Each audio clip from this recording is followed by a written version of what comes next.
HR round होने के बाद आपको जो है नेक्स्ट डे और मे बी उसी दिन आपको ऑफर लेटर आ जाएगा एसेंचर की तरफ से। और आपके पोर्टल में आप नोटिस करेंगे कि आपका पेंडिंग रिव्यू के पास टिक होगा और यहाँ पे 3 डॉट होगा या मे बी यहाँ पर 3 डॉट होगा या फिर ये ब्लैंक होगा, सारा कुछ भी हो सकता है। ठीक है, इस पे ध्यान नहीं देना है कि ये टिक नहीं हुआ, मेरा इंटरव्यू हो गया, डॉक्यूमेंट अपलोड मैं कर दिया, फिर भी अभी यहीं पर पड़ा हुआ है, ये 3 डॉट दिखा रहा है। ओके, तो इस पे ध्यान देना है। ये जनरली रिक्रूटर उनका कुछ ऑप्शन अगर उनका ऑप्शन आता है उन बैकएंड में। ओके, वो पोर्टल पे टिक वगैरह मारते हैं, वो कुछ अपडेट करते हैं, कुछ उनके फॉर्म्स होते होंगे जनरली। तब तब जाकर ये चीज़ें यहाँ पे चेंज होगा। ठीक है, ऐसा नहीं है कि धीरे धीरे चेंज होगा, ऐसा नहीं है। वो अब चेंज होगा जब वो ऑप्शन चेंज करेंगे। तो आपके लिए अगर मान लीजिए ऑफर लेटर क्रिएट कर रहे हैं, जनरेट कर रहे हैं, तो जो जो ऑप्शन उन लोग सेलेक्ट कर रहे होंगे उसके आधार पे ये सब चेंज होगा। ठीक है, तो जैसे ही इंटरव्यू हो गया तो ऑडिटिंग वगैरह होता है। ऑडिटिंग के बाद एचआर राउंड होता है। एचआर राउंड होने के बाद उन लोग फॉर्म में भी उन लोग का बैकएंड में भी कुछ कुछ चीज़ें अपडेट करते हैं, तो उसके आधार पे ये सारे जो स्टेटस है वो यहाँ पे चेंज होता है। ओके, यहाँ पे ये वाला चेंज होता है। देन फाइनली आपको ऑफ़र मिल जाएगा। ऑफ़र आप एक बार वेरीफाई कर लीजिए और ऑफ़र लेटर यहाँ पे देख सकते हैं, click here to authenticate your offer, जिसमें आपको कुछ कोड वगैरह मिल जाएंगे। लेट से मैं इसको ओपन करके ही दिखा देता हूँ। ओके, तो अभी मैं ओपन नहीं करने वाला, बट मैं आपको बता देता हूँ। इसमें आपको CID डालने के लिए एक ऑप्शन आएगा। ओके, तो कैंडिडेट आईडी वगैरह डालेंगे और कुछ यूनिक कोड होते हैं जो आपके ईमेल आईडी पर ही आएगा। वो यूनिक कोड, अगर उस यूनिक कोड को अगर आप डालते हैं तब जाकर आप जो है एक्सेस कर पाएंगे। ओके, ध्यान रखिएगा, तब जाकर आप एक्सेस कर पाएंगे। और ऑफर लेटर डालने का ऑप्शन आएगा, डाउनलोड कर सकते हैं और सब कुछ वेरीफाई करने के बाद एक्सेप्ट करने का 7 डेज दिया जाएगा। और maybe next day call आ जाए कि आप क्यों एक्सेप्ट नहीं कर रहे हो, आप एक्सेप्ट कर लो करके। ठीक है, अम, तो मान लीजिए अभी सैलरी का कंसर्न है, आपने कम बोल दिया या फिर वो उन्होंने कम ऑफर किया, तो अब अगेन आप मेल कीजिए, रीच आउट कीजिए कि नहीं अब मुझे ज़्यादा चाहिए करके।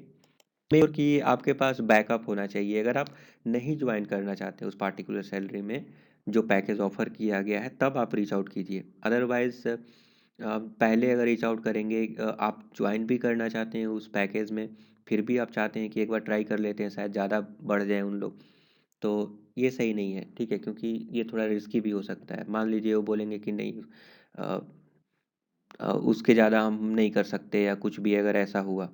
ओके, तो अगर आपके पास बैकअप है देन अब बेहतरीन है, तब आप ज़रूर बोलिए। ओके, कि मैं इस ऑफ़र के बाद मैं एक्सेप्ट नहीं करूँगा, क्योंकि 7 डेज़ का टाइम मिलता है। और हम तो बोलेंगे कि 5 डेज़ के 5 to 6 डेज़ में आप ऑफ़र को एक्सेप्ट कीजिए। ओके, बट ऑफ़र को 7 डेज़ के अंदर एक्सेप्ट कर लीजिए। अदरवाइज़ एक्सपायर होने के बाद फिर से रीच आउट करना पड़ेगा उनको, HR को, एंड देन HR को बोलकर फिर से ऑफ़र इनिशिएट करवाना पड़ेगा। ठीक है, तो अगर आप एक्सेप्ट नहीं करेंगे एक्सपायर हो जाने के बाद, फिर से रीच आउट करना पड़ेगा। और जनरली एक बार सिलेक्शन हो जाने के बाद दोबारा से आपको अ, अगर आप एक्सेप्ट नहीं किए हैं, ज़्यादा आप टाइम ले लिए, तो फिर से भी उन लोग ऑप्शन दे देते हैं एक्सेप्ट करने का। ओके, बट अगर आप श्योर हैं कि नहीं एक्सेप्ट कर लेते हैं, क्योंकि एक्सेप्ट करने के बाद भी ऑप्शन रहेगा सैलरी रिवाइज करना, या ज्वाइन करें या ना करें, या जो भी आप करना चाहते हैं बाद में भी सोच सकते हैं। तो एक्सेप्ट कर ले, 4 to 5 डेज में कर लें या उसी दिन कर लें। ठीक है, जैसे ही ऑफर मिला एक्सेप्ट कर लें। ओके, लेट से करने में अगर आपका कुछ ऑफर पाइपलाइन में है तो फिर बात अलग है, लास्ट मोमेंट तक आप वेट कर सकते हैं, बट 5th डेज आप कर लें, ताकि अगर कुछ पोर्टल अगर इशू अगर आ गया तो वहाँ पे आपको इस्केलेट ना हो HR के पास, और HR फिर से आपको रीच आउट करेगा तो एक बैड रिपुटेशन इम्पैक्ट होता है। ठीक है, तो बेटर है कि आप पहले ही एक्सेप्ट कर लें।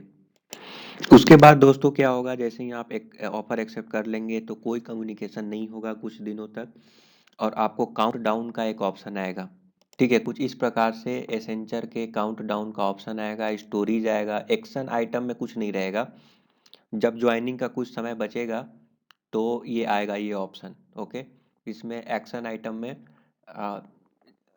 आइटम में ये तो एक्शन क्या क्या है, कुछ कुछ प्रिंट आउट करना पड़ेगा।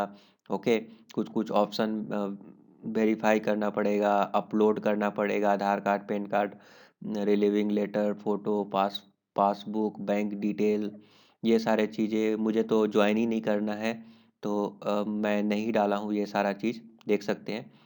बट आपके पास ऑप्शन आएगा तो ये सारा डाल दीजिए। मैं अगर डाल भी देता तो कोई फ़र्क नहीं पड़ने वाला था। ओके, बट इतना सारा फॉर्म फिलअप कौन करे, तो मैं नहीं कर रहा।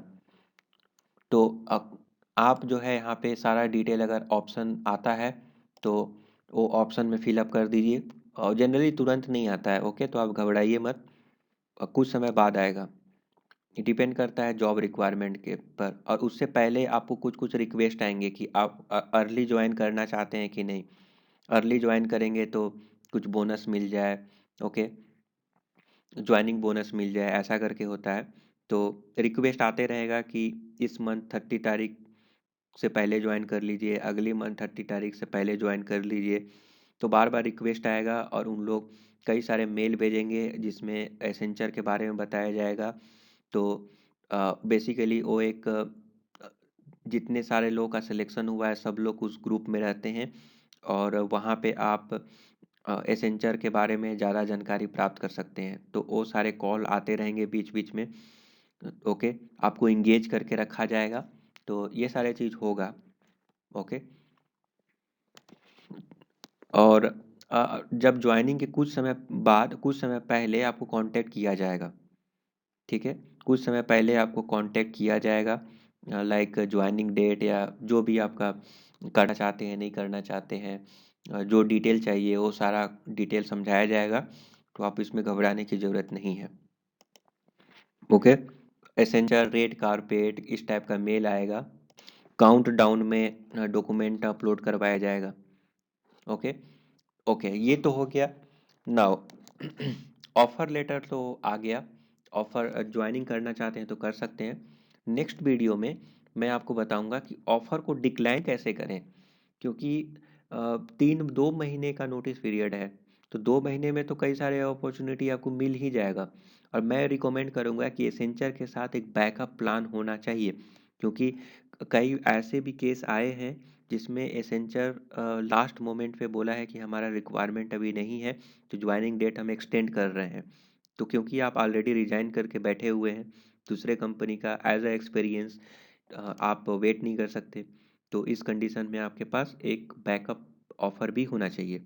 ओके, मेक श्योर कीजिए कि आपके पास एक अलग से एक बैकअप ऑफर रहेगा, ताकि अगर एसेंचर में ना हो तो उस कंपनी में आप तब तक ज्वाइन कर लें।